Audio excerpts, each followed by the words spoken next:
ఏం చేస్తుంటారు బాబాయ్ మీరు? ఏం చేస్తావు? చెట్ల కింద కూకోవాలి. వరి గోరి నాటుకునేది ఏముందో అయ్యేం చదువుతుంటే వేసిన పైర్లు కూడా సరిగా బాగాలేవు. రైతుల పరిస్థితి ఎలా ఉంది? రైతుల పరిస్థితి ఏముంటది? రైతుల పరిస్థితి బ్రహ్మాండంగా ఉంది అన్నారు. బ్రహ్మాండం అంటే అది మీకు తెలియంది ఏముంది, మీకు కూడా తెలిసే ఉంటది. అయ్యగారు వచ్చినాక పరిస్థితి అది.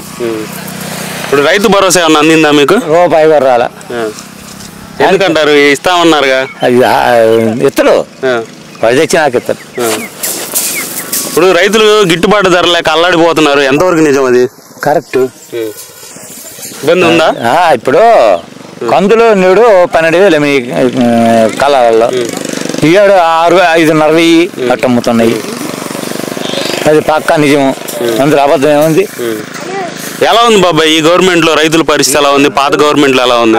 ఇప్పుడు ఈ 5 నెలలు ఆ 5 నెలలు సంపాదించుకున్నాయి, ఈ 5 నెలల్లో కాదు ఎముతుడు అయిపోద్ది. రైతుల పని అయిపోయినట్టే అది. ఇప్పుడు అమరావతి నేను డెవలప్ చేస్తా అంటున్నారు చంద్రబాబు గారు, ఎంతవరకు జరిగింది అంటారు? చేసేది లేదు, పెట్టేది లేదు, వాడు ఖజానా నింపుకోవటమే. ఇప్పుడు సూపర్ 6 పరిస్థితి ఏంది? సూపర్ 6 లేదు, కొత్త 6 అవన్నీ ఏమీ లేదు, అంతా బావర్సే. ఇప్పుడు పవన్ కళ్యాణ్ గారు కూటమి ప్రభుత్వంలో ఉన్నారు, ఆయన పరిస్థితి ఎలా ఉంది? ఏముంటది? వాళ్ళకి ఇద్దరు దాచిపెట్టుకోవటం, ఇంకేముంది? రూపాయి ఒక్కడికి చదువుకునే పిల్లలు ఎంతమంది పిల్లలు పుడితే అన్ని 10,000 ఇస్తాను అనగా అక్కడికి ఇంకా పుట్టించుకోండి, మీకెందుకు? 4 పుడితే 4 10,000 60,000 ఇస్తాను. అయితే అమ్మఒడి అందలేదంటారా? అమ్మఒడి లేదు, అయ్యవడి లేదు, ఏమి లేదు. మహిళలకు ఉచిత బస్సు ప్రయాణం అన్నారు, అయ్యా ఇస్తున్నాడు. ఊర్లో ఎక్కిన వాళ్ళకి ఆ ఊర్లోనే సిలిండర్లు కూడా ఉచితంగా ఇస్తామన్నారు, ఎంతవరకు? రాలేదు మాకు. మద్యపాన నిషేధం చేస్తానన్నారు పవన్ కళ్యాణ్ గారు. చేస్తుంది ఇప్పుడు మీరు పాత చూడండి, షాపులు మద్యం రేట్లు పెంచావు జగన్ అని ఆ రోజు విమర్శలు చేశారు జగన్ ప్రభుత్వం మీద. ఈ రోజు ఎలా ఉంది పరిస్థితి? మద్యం రేట్లు వాడి ఈడు అంత మోసమేను, ఒక్కటే నిజమనేది ఉంది అది. మొన్న మహానాడు సభ జరిగింది కదా, అక్కడ ఎమ్మెల్యేలు అందరూ విరాళాలు కోట్లలో ఇచ్చారు, జనాలకి ఎందుకు ఇవ్వట్లేదు? జనాలకు అయ్యి దాచిపెట్టుకోవడానికి ఇచ్చుకున్నారు, ఏమన్నా జనాలకి ఏమని ఇచ్చినారా? జనాలకు ₹1 ఇవ్వడు. అయితే ఒక్క సంవత్సరం దిగిపోయి ముందుగా ఒక సంవత్సరం ముందు ఇస్తాడు, ఇస్తే పసుపు మొక్కం ఇచ్చిలే అట్టెత్తాడు. ఈసారి ఏ గవర్నమెంట్ వస్తుంది అనుకుంటున్నారు బాబాయ్?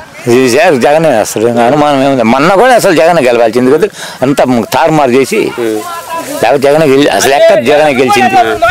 ఇప్పుడు మోడీ గారు మన ఆంధ్రప్రదేశ్ గురించి పట్టించుకుంటున్నారా? ఎందుకు పట్టించుకుంటాడు?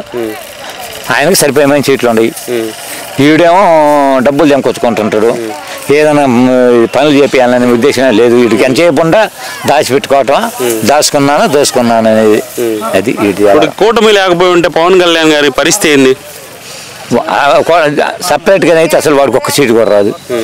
ఇదంతా ఇద్దరు కలిసి బాక్సులు మార్చింది. ఇప్పుడు మా ఊరు 1200 1800 ఫోన్ అయినాయి అనుకో, 2400 ఉన్నాయి కానీ ఇచ్చినాయి. ఇప్పుడు లోకేష్ గారు రెడ్ బుక్ అని తీసుకొచ్చారు, దాని పరిస్థితి ఎలా ఉంది అసలు?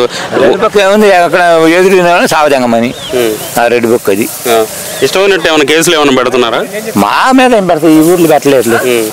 బయట ఎలా ఉంది పరిస్థితి? బయట అంతా గందరగోళంగా ఉంది, ఈ ఊర్లో ఫుల్ బలం ఉంది. పోలీసులు బాగా వాడుకొని కేసులు ఏమైనా పెడుతున్నారా, లేకపోతే పోలీసులని వాడుకొని కేసులు పెడుతున్నారు? ఆంధ్రప్రదేశ్ లో రేపు ఏమైనా అభివృద్ధి ఏమైనా జరిగిద్దా? ఏం జరగదు, దాచిపెట్టుకోవటమే జరుగుద్ది, అది ఫైనల్.